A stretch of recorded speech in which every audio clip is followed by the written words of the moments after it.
Hello, boys and girls. Today we have a story. It's called One of Each by Mary Ann Hoberman and illustrated by Marjorie Priceman. It says, an exuberant story about the pleasures of sharing. I wonder what the character might be in this story. Why would you write a story about one of each? Let's listen and find out. One of Each by Mary Ann Hoberman, illustrated by Marjorie Priceman, and it's published by Little Brown and Company.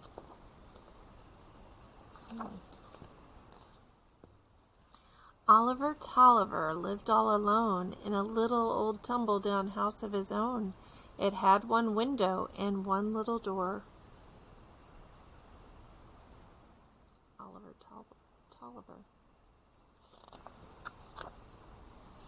And one little carpet that covered the floor. It had one little table and one little chair, and one little closet and one little stair. It's playing cards, probably playing solitaire. And one little bedroom and one little bed with one little pillow for under his head. And one little blanket, and one little sheet, and one little bottle to warm up his feet. We call those hot water bottles.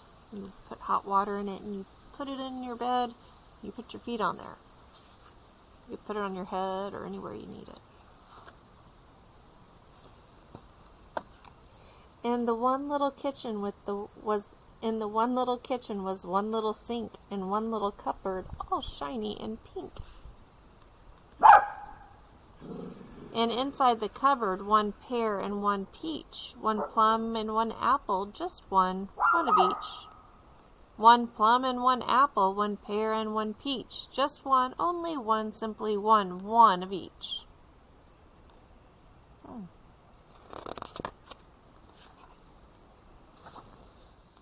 There was one little clock that went tick-tock, tick-tock.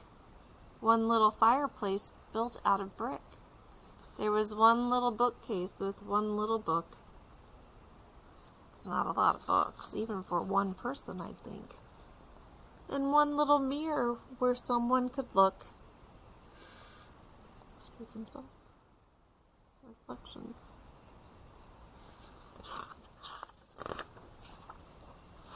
And when Oliver looked all around, he smiled with delight, for he liked what he found.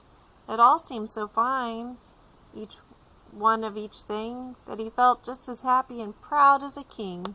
Looks like he's drawn himself as proud as a king right here with his crown.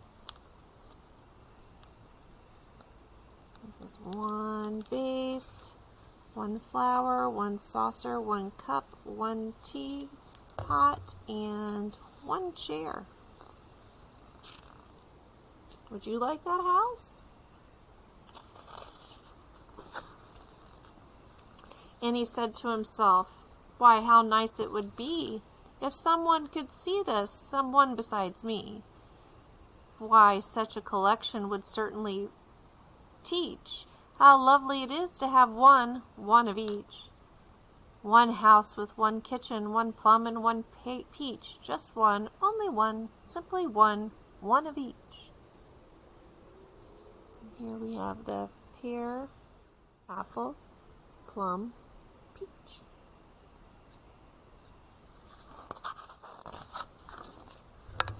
So Oliver Tolliver, carefully dressed in his one little shirt and his one little vest, his one little trouser, his one little coat, and his one little tie round his one little throat, put on his one little hat on his one little head. There's his little hat. And then Oliver Tolliver cheerfully said, I shall walk out of my door and go straight down the street, and the very first person I happen to meet is the one I will ask to come look and come see. I wonder which person that'll be. So do I. He's just going to walk down the street and first person he meets, say, hey, come to my house.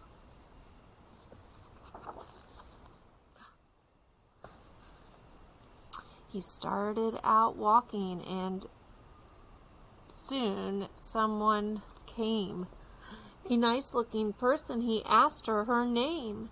She said it was Peggotty Small, and said she was pleased to come over to call. Now, if you come over to call, that's a fancy way of saying I'll come over to visit.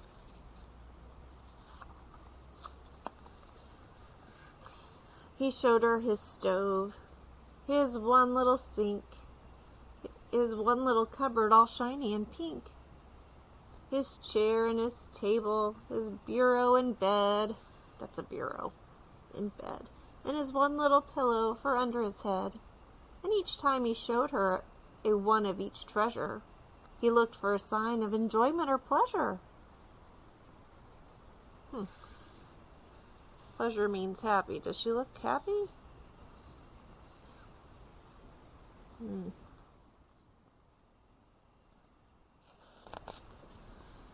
Would you want to go visit this house?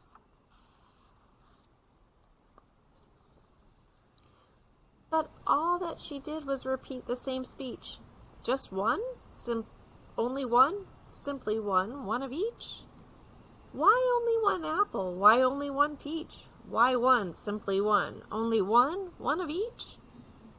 Oliver Tolliver tried to explain. He said that the reason was perfectly plain. If everything fit from the roof to the floor, and each thing was perfect, why bother with more?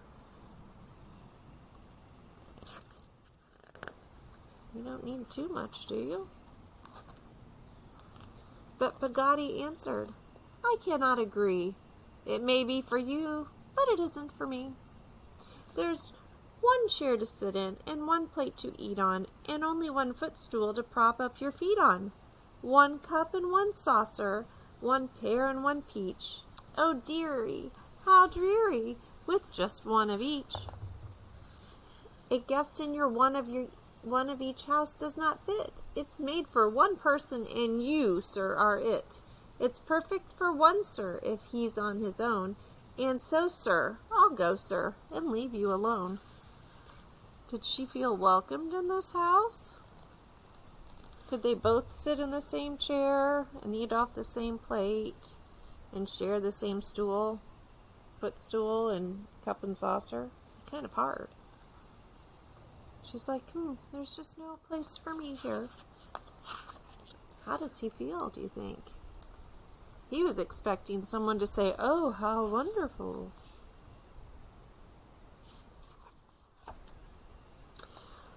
Then Oliver Tolliver looked all about. He looked up and down, and he looked in and out, and he saw that what Peggotty said was quite true. His one of each house was not suited for two. His one of each things never came to an end, yet one thing was missing. He hadn't one friend. That's sad. Oliver Tolliver raced out the door. He hurried downtown, and he ran into each store. And in each store he entered, he made the same speech. I'd like this one and that one, just one of each. He brought this one and that one. He bought this one and that one, and when he was through, he hurried back home. Now each one was two. Another chair, another cup and saucer, another flower, another footstool. And when he'd arranged all his new things to fit, he liked the way they looked, he'd have to admit. The house was less empty. The kitchen felt new. The table seemed friendlier, set up for two. A red chair and a blue chair.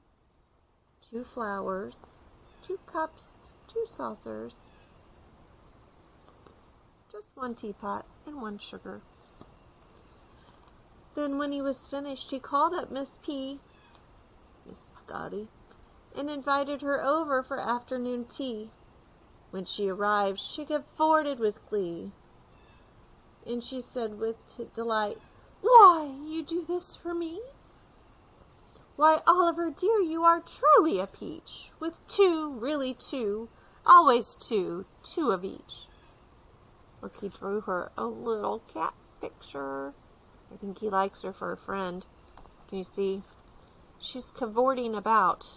Oh, walking around, cavorting, with happiness. Is this for me? You should try cavorting. It's a good word to know. They sat at the table in perfect accord, and they each took a teacup, and Pagadi poured. And they each had a cupcake, and when they were done, Oliver knew 2 was better than 1. Jolly and friendly, more cheerful, more fun. Flowers. Oh, yummy. They look happy. Then little by little, new friends came to call. Remember, call's a fancy word to say visit. And Oliver found he was fond of them all.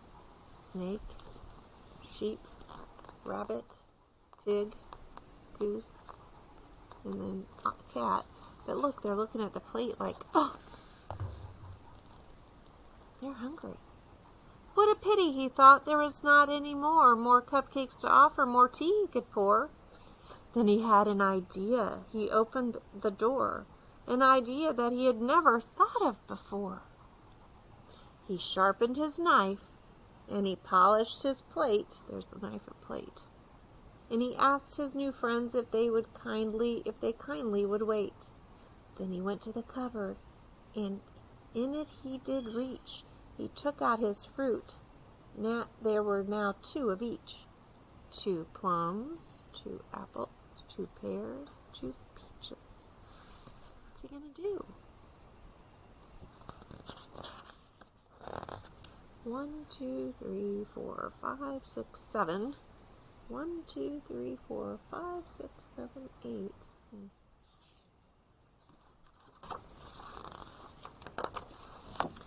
And he carefully cut them, each peach, plum, and pear, and he passed around the plate so they all had a share.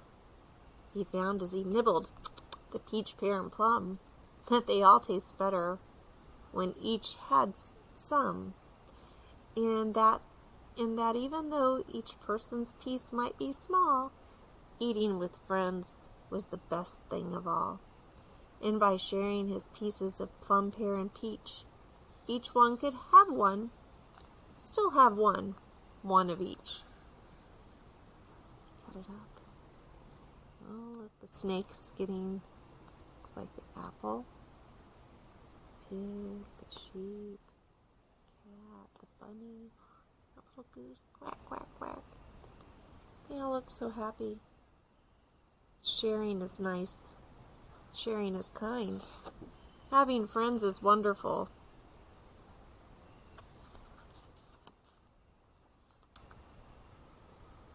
She helped out Oliver Tolliver, didn't she? It's nice having one, but sometimes 2 is better. A lot more fun. Thanks for joining me in reading One of Each. See you soon.